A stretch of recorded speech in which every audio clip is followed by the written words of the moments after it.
Aeon Study Circle. Success on your fingertip.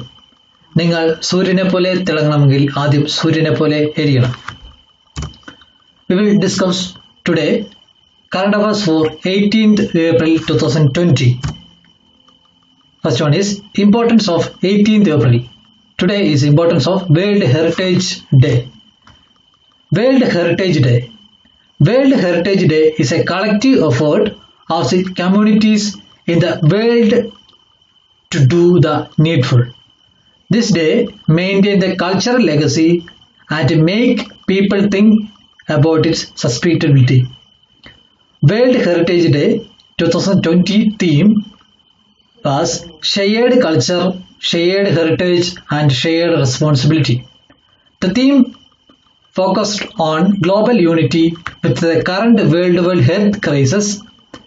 It also recognized that whether heritage is connected with landscape, places, etc., it should be valued by multiple and diverse groups and communities. The theme of World Heritage Day 2019 was Rural Landscape. International Day of Monument and Site offers the opportunity this year of national and international scientific committees to raise awareness about the relevance of rural landscape, the challenges that encompass their conservation, the benefit that this effort provides, and how rural landscape are intrinsically related with sustainable development. The World Heritage Day is celebrated every year on 18th April to preserve the human heritage and to recognize all effort of relevant organizations. The International Council of Monuments and Sites in 1982 announced 18th April as the World Heritage Day.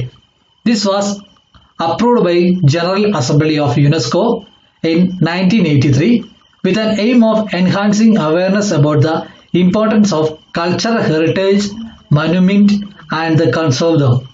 The International Council of Monuments and Sites organization was established on the principle set for the Venice Set Charter, also known as the 1964 International Charter on the Conservation and Restoration of Monument and Site. Next topic is ICMR issues advisory for rapid antibody kit in COVID-19 hotspot area.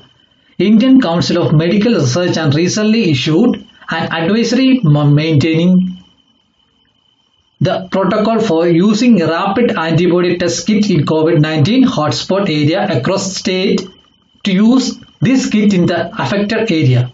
The National Task Force has carefully reviewed the data evolving from various countries on the use of such kit and based on available evidence tests are revised.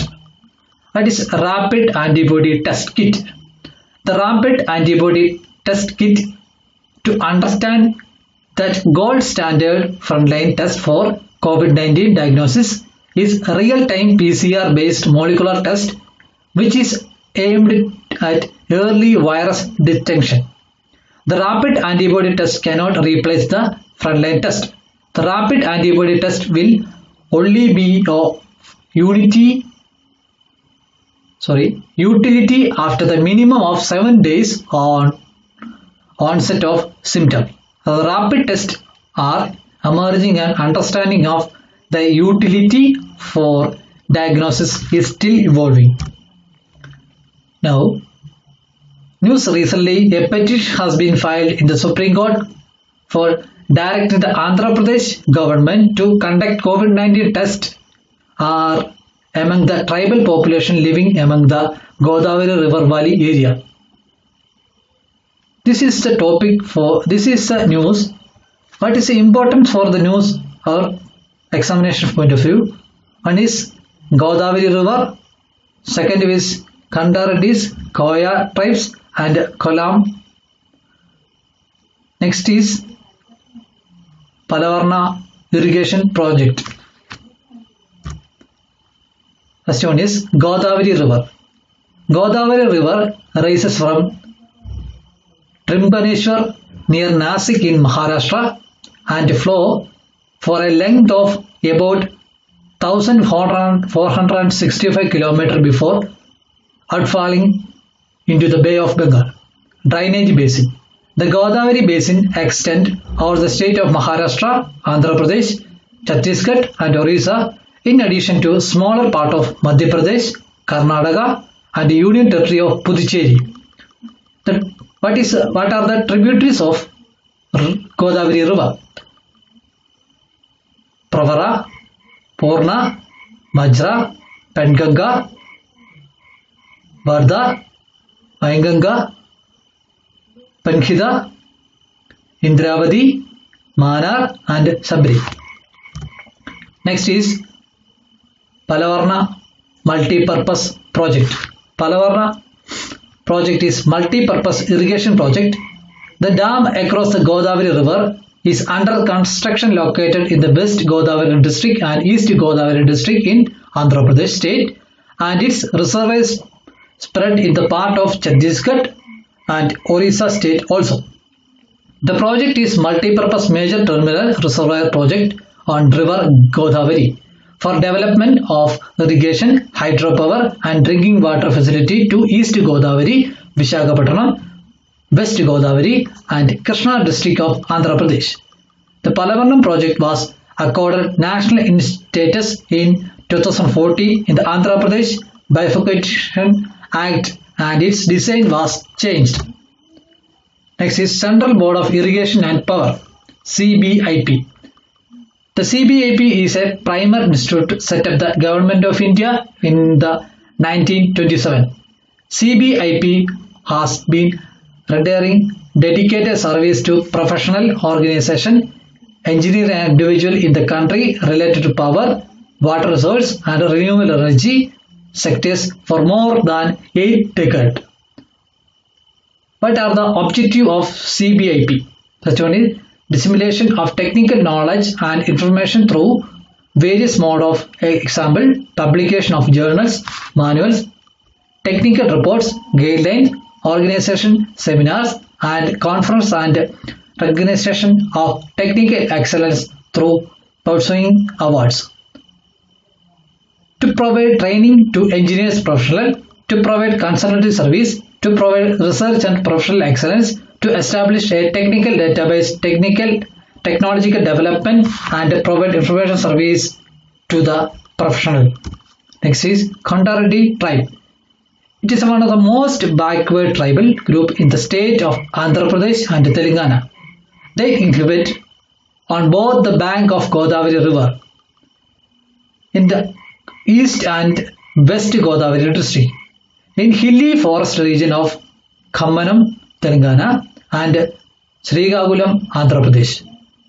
They live on the interior forest area largely cut from the main stream. Traditionally, they were shifting cultivators and recently some of them have adopted settled agriculture and horticulture. Their mother tongue is Telugu with a unique accent. Kondareddys have also been recognized a primitive tribal group, now particularly vulnerable tribal group. The Kondareddys are known for their eco-friendly practice such as use household article made of bamboo, paddle gourd and seeds. Kolam tribe. Kolam tribe are the designated scheduled tribe in the Indian state of Andhra Pradesh, Chhattisgarh, Madhya Pradesh and Maharashtra. They belong to the subcategory particularly vulnerable tribal group. One of three belonging to this subcategory. They speak the Kolami language. They are an agricultural community. The Kolam are the endogamous group. They have a high rate of returning positive to naked eye, single tube red cell osmotic fertility test, making them prone to high incidence of thalassemia. Now, next news. Recently, news in the central has permitted to export formulation made from paracetamol. However, the restriction on export on paracetamol active pharmaceutical ingredient will continue. What are the importance of our perspective of examination point of view? One is paracetamol, second one is Directive General of Foreign Trade. First one is paracetamol. Paracetamol is a common fever medication globally. Paracetamol is the most sought after the widely using drug even since the COVID-19 outbreak.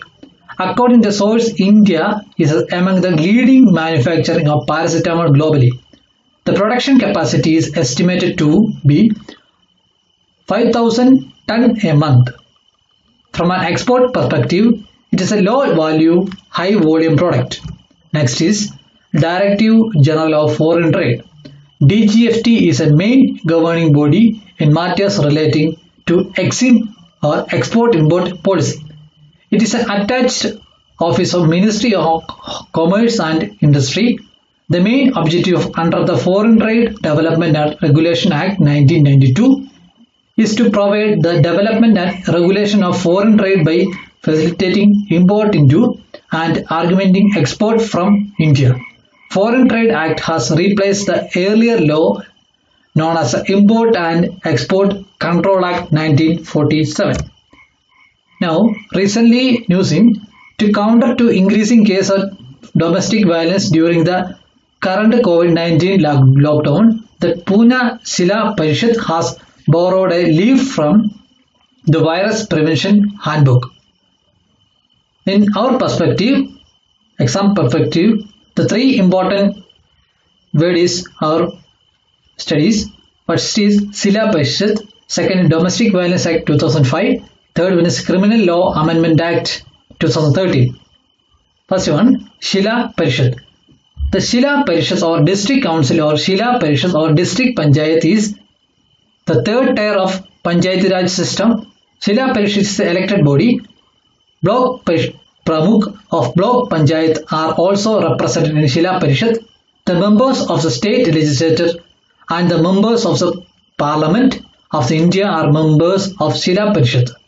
Shila Parishad are Panchayat at apex or district level in Panchayati Raj institutions. Members of Shila Parishad are elected from the district on the basis of adult franchise for the term of 5 years. Next is Domestic Violence Act 2005. The Protection of Women from Domestic Violence Act 2005 is an act of Parliament of India enacted to protect women from domestic violence. It was brought into force by the Indian government from 26 October 2006. The act provided for the first time in Indian law a definition of domestic violence, which is a definition being broad and including not only physical violence but also their form of violence such as emotional violence, sexual and economic abuse. It is a civil law made primarily for protection orders and not for meant to be enforced criminally. How is domestic violence defined?